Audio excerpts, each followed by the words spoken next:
जी, भारत के जो coast guards हैं उन्होंने जी गुजरात के साहिल पर एक बोट जो है, एक कश्ती जो है पाकिस्तान की, उसको पकड़ा है। That's the Narcotics Control Bureau and Anti-Terror Squad of Gujarat have seized a boat carrying 86 kgs of heroin and methamphetamine.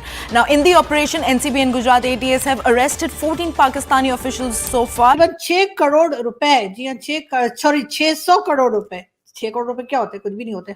600 crore रुपए की जो है वो ड्रग्स उसके अंदर थी, और उसी में जो है वो तकरीबन कितने लोग बताए जा रहे हैं, 14 के करीब लोग उस बोट में थे। ये जो आपको नजर आ रहे हैं, काउंट कर लीजिए खुद ही कितने निकले, 2-4 ज्यादा ही निकलेंगे। गुजरात से खबर है, जहां समुद्री सीमा से कोस्ट गार्ड ने 600 करोड़ रुपए की ड्रग्स बरामद की है।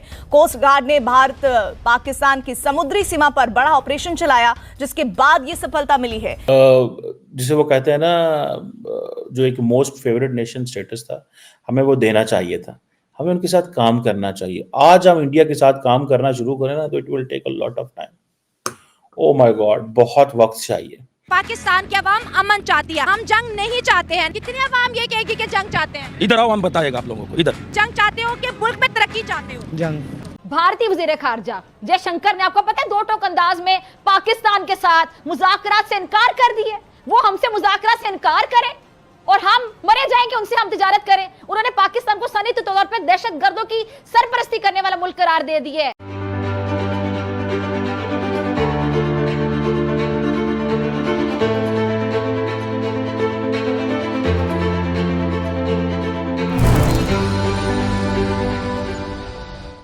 600 करोड़ रुपए की जो है वो ड्रग्स उसके अंदर थी, और उसी में जो है वो तकरीबन कितने लोग बताए जा रहे हैं, 14 के करीब लोग उस बोट में थे। ये जो आपको नजर आ रहे हैं, काउंट कर लीजिए खुद ही कितने निकले, 2-4 ज्यादा ही निकलेंगे, कम नहीं होंगे 14 से। जी हाँ, 14 के करीब लोग जो है वो अरेस्ट किए गए हैं। वो ड्रग्स जो है उसको कब्जे में लिया गया है भारत की पुलिस की तरफ से। और अब डिटेल्स देखते हैं कि जैसे जैसे डिटेल्स आएंगे हम आपको बताएंगे। लेकिन भाई पाकिस्तानियों, मतलब क्या कर रहे हो? अभी तो हमारी बातचीत ही चल रही थी और आप लोग मतलब ड्रग्स लेके पहुंच भी गए, ड्रग्स ले लो वाले। तो नहीं, ऐसा नहीं होता। अभी इतनी जल्दी आप लोगों ने ड्रग्स लेके नहीं जानी थी। अभी पहले उनको हाँ तो करने दीजिए कि ट्रेड करनी है, और फिर हम सोचेंगे कि हमने क्या भेजना है। लेकिन बस हमारे यहाँ इतने उतावले बैठे हुए ना, कि मुझे समझ में नहीं आता कि ये लोग उतावले ज्यादा हैं कि बावले ज्यादा हैं, कि अभी हम डिसाइड नहीं कर पा रहे। भारत से बात करनी है, भारत हमें ओके करेगा तो हम जाएंगे ना कोई चीज लेकर। मतलब जो भी ले जाना है आप लोगों ने, मैं समझ सकती हूँ, लेकिन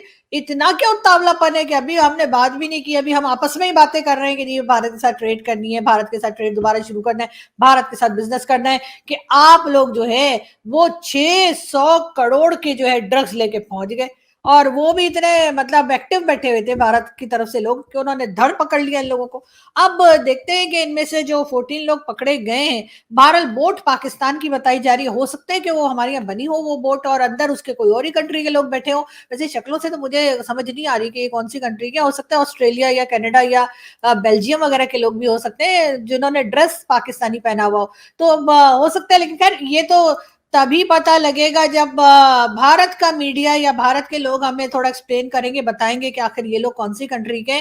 बोट हमारी होने से ये सामान हमारा नहीं हो जाता। वैसे भी पाकिस्तान में ये आपको मालूम ही होगा कि हमारी परंपरा है कि अगर आपके घर से सोना निकल आए, आपके घर में से अगर हीरे निकल आए या कोई इस तरह का ऑयल निकल आए, तो जी वो सामान जो होता है ना, वो हम कह देते हैं, यानी गवर्नमेंट कह देती है कि वो सब चीजें जो गवर्नमेंट की है। लेकिन अगर आपके घर से ड्रग्स निकल आए, हथियार निकल आए, बॉम्ब निकल आए, तो वो सामान आपका ही होता है। तो अब पता ये करना है कि जो 600 करोड़ की ड्रग्स निकली है और बोट पाकिस्तानी है, तो ये लोग जो है क्या ये भी पाकिस्तानी है या ये किसी और कंट्री के हैं? हो सकता है, मैं जैसे कह रही हूँ कि बहुत से लोगों की शक्लें आपस में मिलती हैं, ये किसी और कंट्री के भी हो सकते हैं। हो सकता है हमसे बोट खरीदी हो इन्होंने, और इन्होंने कहा कि नहीं, क्योंकि इनकी कंट्री में बोट ना बनती हो, तो इन्होंने पाकिस्तानियों से कहा कि आप हमें बोट बना के दे दें, तो हमने दे दी। और हम असल में दिल के बहुत अच्छे हैं। हम लोग जो है ना बहुत लोगों की मदद करने की कोशिश करते हैं। हमें क्या पता भाई, वो उसमें जो है फ्रूट भी ले जा सकते थे, मछलियां भी ले जा सकते थे, कुछ भी ले जा सकते थे, लेकिन अब वो अगर ड्रग्स ले गए तो हम क्या करें? हमारा उसमें कोई कसूर नहीं है। तो इसलिए भारत जो है ना वो फौरी तौर पे पाकिस्तान के साथ जो है ना ट्रेड करने के लिए तैयार हो जाए, वरना इस तरह के लोग निकल पड़ेंगे तो आप लोग देख लीजिए कि फिर क्या होगा। खैर कोई बात नहीं, हम आगे बढ़ते हैं जी दूसरी खबर की तरफ। वैसे भी ये न्यूज मुझे अभी भी मिली थी, मैंने कहा चलो आप लोगों को बता दूं। ये देखे ना, ये चीज इंडिया के वजीर आजम को तो नहीं करनी पड़ती। इंडिया का तो वज़ीर आज़म जाता है तो वो कहता है जी IMF में हम इतना कंट्रीब्यूट करेंगे, वो कहता है जी हम इतनी वैक्सीन देंगे। तो फिर जब आप एक मांगने वाला वज़ीर आज़म हो और एक देने वाला वज़ीर आज़म हो, तो दुनिया ने फिर डिफरेंस तो करना है। फिर क्यों ना नरेंद्र मोदी गरजे, क्यों ना राजनाथ सिंह गरजे, क्यों ना अमित शाह कहें हम ये कर देंगे, वो कर देंगे, क्योंकि एंड देन उनको कोई बंदा पूछता ही नहीं है। अगर स्ट्रेटेजिक स्टेबिलिटी के हवाले से साउथ एशिया में हम पाकिस्तान बात करता है जी कि जी for example intercontinental ballistic missile बना ली है, strategic stability in danger, Pakistan पे जो है वो कश्मीर ले लेंगे, स्टेबिलिटी इन डेंजर, गिलगित ले लेंगे, खतरा है खित्ते में, कोई दुनिया में बंदा बात ही नहीं करता, बिकॉज उनको पता है ये वो कर रहे हैं। अगर ये बात पाकिस्तान करेगा कि हम मकबूजा कश्मीर ताकत से ले रहे हैं और हमें लेंगे, तो शोर मच जाना है। ये आप देख रहे हैं ये डिफरेंस।